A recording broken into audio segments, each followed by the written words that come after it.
Taigi pagrindinis prieš islamą nukreiptas renginys, kurį vedė Jake'as Langas ir kuris sutraukė šimtus baikerių į Dearborną, Mičigano valstijoje, jau įvyko. Ir švelniai tariant, jis buvo dramatiškas. Tiesiog pažiūrėkite į šią vaizdo medžiagą pradžiai. Tai įspūdingas vaizdas. Įspūdingas vaizdas. Įspūdingas, atemtas, įtemptas vaizdas. Iš tikrųjų nežinau, ar tai iš Dearborno, Mičigano valstijos, bet tai buvo paskelbta kaip pavyzdys to, kas vyksta. Ir ta muzika yra pasibjaurėtina, man ji nepatinka. Bet galima sakyti, kad šiame renginyje viskas šiek tiek pašėlo. Ir vėlgi šio renginio idėja buvo pasipriešinti islamizacijai, o jį vedė prieštaringai vertinamas Jake'as Langas. Sakau, prieštaringai vertinamas, nes man visiškai nepatinka jo veikimo būdas ir jo prieštaringi veiksmai. Jis yra toks žmogus, kuris mėgsta daryti dalykus, kurie tiesiog sukelia daug triukšmo ir sumaišties. Tačiau jis bando įrodyti, kad negalima tiesiog leisti islamo perėmimo mieste ir kad krikščionys negrįš jo ginti. Patriotiški amerikiečiai negrįš jo ginti ir manau, kad jis tai įrodė. Na, pereikime prie detalių. Kas įvyko? Taigi.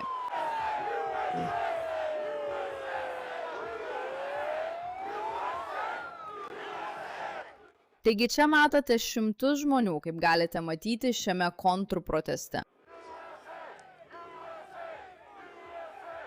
Ir jie nedaro nieko ypač smurtingo. Jie tiesiog šaukia JAV, JAV kaip geri seni patriotai. Dabar vėlgi, aš neapsimesiu, kad šis renginys išliko pačiu gražiausiu, mieliausiu krikščioniškų renginių visų laikų.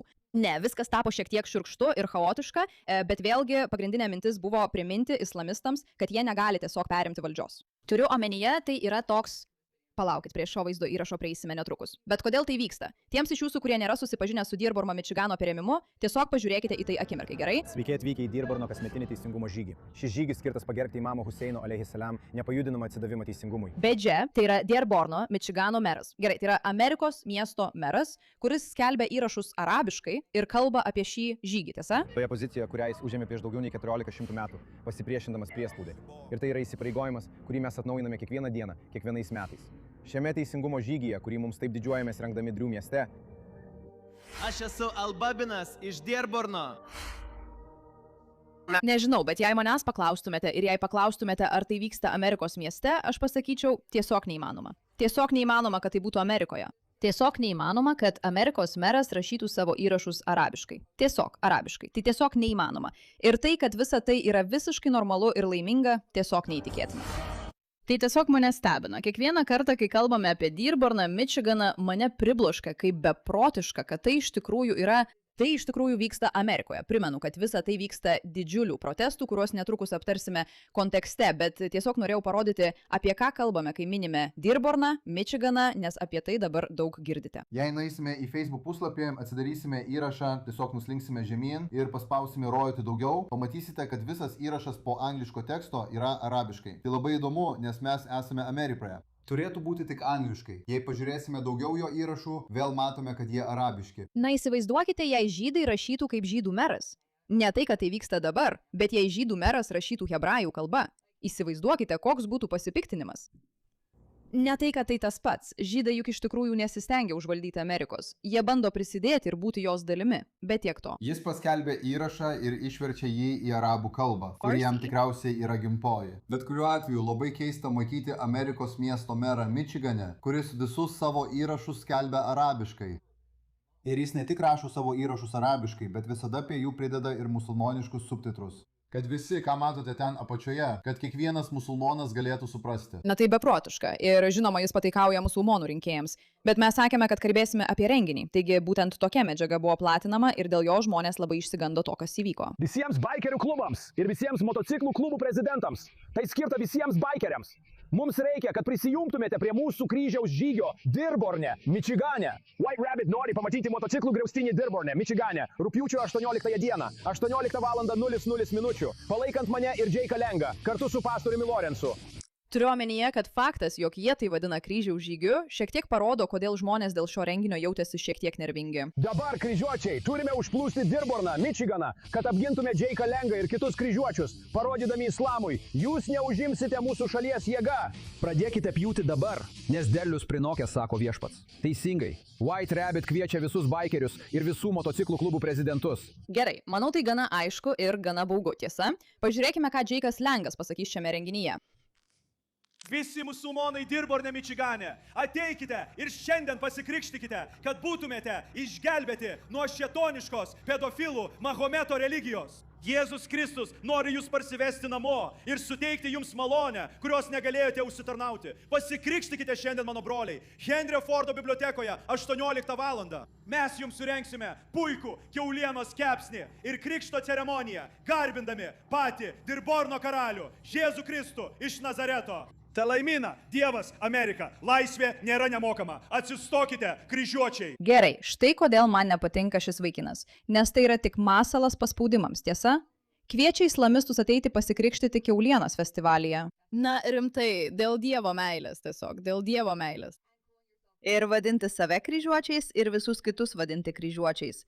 Primenu, kad kryžiuočiai buvo labai žiaurūs. Kas buvo tie kryžiuočiai, ar ne? Na, perskaitykime tai. Kryžiuočiai buvo vakarų Europos krikščionių kariai ir riteriai, kurie dalyvavo karinėse kampanijose, vadinamose kryžiaus žygiais, iki 2091 metų. Jie dėvėjo kryžius ant savo drabužių kaip savo tikėjimo simbolį ir keliavo į artimuosius rytus, kad atimtų Jeruzalę ir šventąją žemę iš islamo valdovų. Gerai. Bet kokiu atveju jie kovojo dėl religinių įsitikinimų, bet taip pat buvo gana pavojingi ir bauginantys. Ir kai pamatai tokio pobūdžio turinį ir panašų turinį, o tada pamatai, kas vyksta, tampa aišku, kodėl žmonės dėl to nėra labai patenkinti. Gerai, taigi vyras su pilna taktinė apranga buvo sulaikytas proteste Dearborne, Mičigane, po to, kai nukreipė šautuvą. Policininkai jį apsupo. Vieną akimirką. Jo veidas uždengtas žaliu šaliku, dėvi maskuojamą liemenę ir visą įrangą. Tada policininkai išplėšia ginklą tiesiai iš jo rankų, stipriai jį surakina antrankiais ir įsodina į policijos automobilio galą, kol minia stebi. Dabar jis jau tarp demonstrantų, o kontraprotestuotojai jau įsivėlė į įtemptą akistatą prie bibliotekos. Dar vienas judesys ir tai galėjo baigtis mirtinai. Beje, Mario Nafalas yra žmogus, kurio visi turėtumėte labai saugotis. Jo šaltiniai nėra aiškus, bet štai jie. Yra daug vaizdo įrašų, kuriuose matyti, kaip šis vyras yra sulaikomas ir žmonės dėl to labai jaudinasi. Vėlgi, manau, kad jei ketini nukreipti šautuvą į kažką, taip, tave turėtų suimti per protestą. Na ir turim tai pavojinga ir tai yra problema. Ir aš nesakau, oi Dieve, pažiūrėkite, kokie jie rasistai. Ir vėlgi, tie žmonės fone, kurie rėkia JAV, nėra išsilavinę. Atspėkite, ką jie dabar skanduoja. Čia!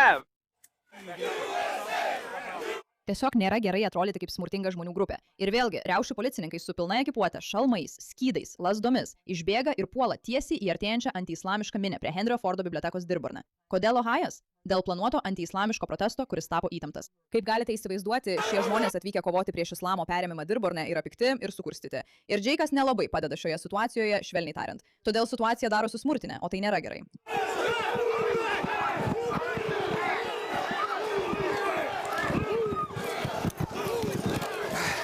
Na, aš nelabai nustebusi, nes niekas negalėtų pažiūrėti šio vaizdo įrašo ir pagalvoti, kad tai turėtų būti labai taikus, gražus, nuostabus renginys skirtas tiesiog ginti krikščioniškas vertybės. Ne.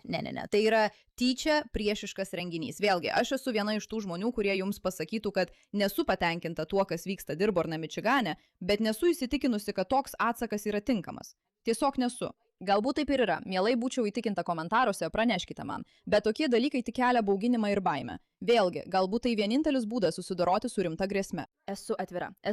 Įtikinkite mane komentaruose. Noriu išgirsti jūsų nuomonę apie tai. Bet tuo pačiu metu, kaip kažkas šiame, kai save vadinate kryžiaus žygiais, ateinate su šautuvais ir daugybė baikerių ginklų, kad įbaugintumėte ir sukeltumėte baimę. Tarsi kurtumėte baimę ir siektumėte naudos. Tarsi tai būtų viešumo triukas. Tai ne, tai tiesiog ne tai, ką aš palaikau. Aš tikiu teisėtų šių dalykų stabdymu, mečečių uždarimu ir integracijos užtikrinimu ir panašiai. Žinote, visi tokie dalykai. Manau, tai puiku. Nesu tikra, ar palaikyčiau visišką kryžiaus žygį. Na, pažiūrėkite į tai. Pagal tai, kas sakoma šiame vaizdo įraše, tai yra tarsi proislamistiniai protestuotojai, kurie, dar kartą noriu visiems priminti, žiūrėkite, aš kalbu apie visą Džeiko Lango reikalą, nes man tai nepatinka, bet tai nereiškia, kad pritariu šitiems žmonėms. Manau, šie žmonės yra maždaug 10 kartų bjauresni. Ir iš tikrųjų man atrodo, kad yra kažkas pagarbos verta žmonėse, kurie sako, mes atvykome ginti savo religijos ir nesitrauksime, esame čia ginti Amerikos. Ir šie islamistai ateina perimti valdžią. Pažiūrėkite juos, jie baisus. Jūs visi žinote mano nuomonę apie tai. Akivaizdu, kad jie turi pro-palestiniečių vėliavą. Kodėl jums reikia Palestinos vėliavos? Bet tai juk Amerika. Tai tarsi pro-amerikietiškos grupės žmonės prieš islamistus. Ir jie baisus. Šie žmonės baisus. Man tai nepatinka. Tai bauginanti grupė. Ir jie šaukia Allah Akbar. Žinote ką? Žiūrėdama šią medžiagą galbūt klystu. Gal iš tiesų reikia kryžiaus žygio tipo atsako. Galbūt reikia kažko tikrai intensyvaus. Nes kai tūkstančiai žmonių gatvėje šaukia Allah Akbar, man tai nepatinka. Manau, kad tai labai problematiška.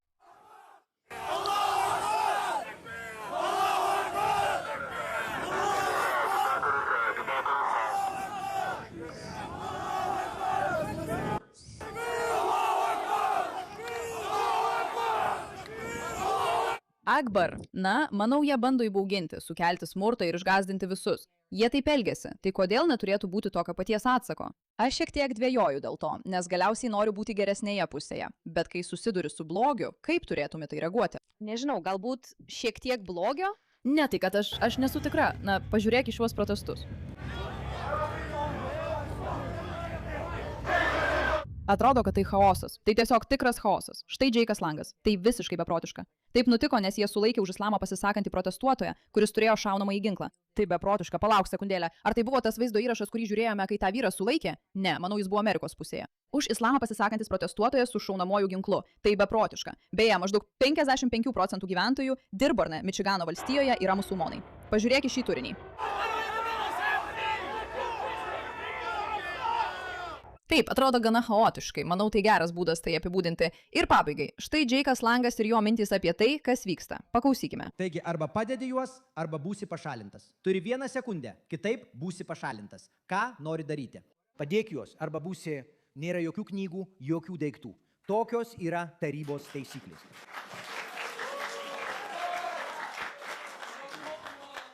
Taigi jis pasirodė čia tarybos posėdėje. Ei, ime? 3 metus iš eilės populiariausias vardas naujagimiams Anglijoje yra Muhamedas. Pasakyk man, kad balti krikščionys nepatiria invazijos.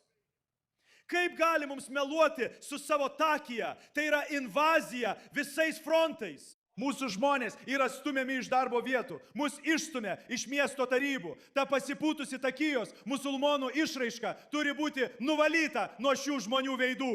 Šie žmonės siekia mus sunaikinti. Šie žmonės siekia mus išstumti per gimstamumą. Musulmonai čia atvyko ne tam, kad integruotųsi. Jie atvyko čia pavogti šios žemės turtus, išprievartauti mūsų moteris. O kaip dėl 250 000 moterų Anglijoje, kurias išprievartavo pakistaniečiai musulmonai. O šie iš pažangios demokratinės valdžios sulaukė tik menkų bausmių. Žiūrėk, manau, kad jis yra priešininkas, bet aš sutinku su viskuo, ką jis sako. Nesu tikra, ar pritariu jo veikimo būdui, bet negali paneigti, kad jo teiginiuose yra tiesos. Ir galbūt tau reikia tokio žmogaus su priešišku požiūriu, kad atsilaikytum, nes iki šiol niekas kitas atrodo neveikia. Musulmonus demokratai naudoja tam, kad įdiegtų socializmą Amerikoje. Mes tai žinome. Pažiūrėk į visus svarbiausius musulmonų lyderius. Jie visi pataikauja homoseksualumui, translyčių darbotvarkiai ir socializmui. Jūs esate netikri musulmonai. Jūs tiesiog naudojatės demokratais, tais pažangiais liberaliais idiotais, moterimis Niujorke, kad įgytumėte valdžią. Ir kai musulmonai įgaus valdžią šioje šalyje, tada jie pradės mėtyti homoseksualus nuo stogų, kaip daro Palestinoje. Jūs visi verkiate dėl Palestinos. Pabandykite būti baltuoju, krikščionių vyrų, skelbiančių Dievo žodį Palestinoje. Atspėkite, kas jums galėtų nutikti. Tas pats, kas nutiko man čia, Dearborne, Mičigane. Jūs užmėtys akmenimis už Jėzaus Kristaus vardo ištarimą Palestinoje, Afganistane, Jemene, Irake. Jėzus Kristus yra uždraustas tose šalyse ir mes atsistosime. Kryžiaus žygis prasidėjo. Jūsų laikas šioje šalyje baigėsi. Laikas vogti iš Detroito juodaodžių krikščionių amerikiečių baigėsi. Baigėsi. Viskas baigta. Musulmonai, grįžkite namo, kol mes jūsų neišsiuntėme. Turime kruizinius laivus, turime lėktuvus, turime traukinius ir mes juos visus užpildysime arabais. Jūs turite grįžti namo, mes jūsų čia nenorime. Mūsų valstybės kūrėjai paliko šalį savo palikuonims, baltaodžiams krikščionims ir jie atsivedė kartu savo juodaodžius draugus. Ir dabar mes čia, tam, kad atgautume Ameriką, juodaodžiams, baltaodžiams ir ispanams. Sekundžių. Mes neleisime, kad šie trečiojo pasaulio maišytiniai mus mindžiotų be kovos. Kristaus kūnas yra vienas. Jei esi Kristuje, tu esi mano brolis. Jei tu stoji prieš islamą, tu esi mano brolis. Jei esi pasiruošęs atsistoti ir susigražinti šią šalį, tu esi mano brolis. Prisijung prie kryžiaus žygių ir pašalink šią nešvarą iš mūsų šalies. Mes pasieksime, ko norime. Ateik, krauju ar prakaitu. Mes pasieksime, ko norime. Tavo laikas baigėsi. Tai yra tavo krikščioniška žemė. Kristus yra karalius. Na štai ir viskas. Štai ir viskas. Štai kodėl žmonėms jis nelabai patinka, bet kartu jis turi tam tikrų argumentų. Ir būtent su tuo žmonės ir susiduria. Ar palaikote tokį dalyką, ar nepalaikote tokio dalyko? Ar esate už tai, ar esate prieš tai? Ar jums to reikia, ar jums to nereikia? Tai glumina, nes šiek tiek baisu, bet tuo pačiu metu klausai jo ir galvoji, palauk, čia yra tam tikra tiesos dalis. Žiūrėk, man patinka tai, kad Amerika ir Europa yra šalis, kurios priėmė daug žmonių. Bet tu gali priimti daug skirtingų žmonių ir švęsti daugybę skirtingų kultūrų tik tada, jei visi jie nori integruotis į amerikietiškas vertybės. Ir jei jie tuo nesidomi, tai yra tikra problema. Manau, islamistai aiškiai parodė savo kryptį ir požiūrį šiuo klausimu. Taigi turbūt ačiū už jūsų dėmesį šiai problemai.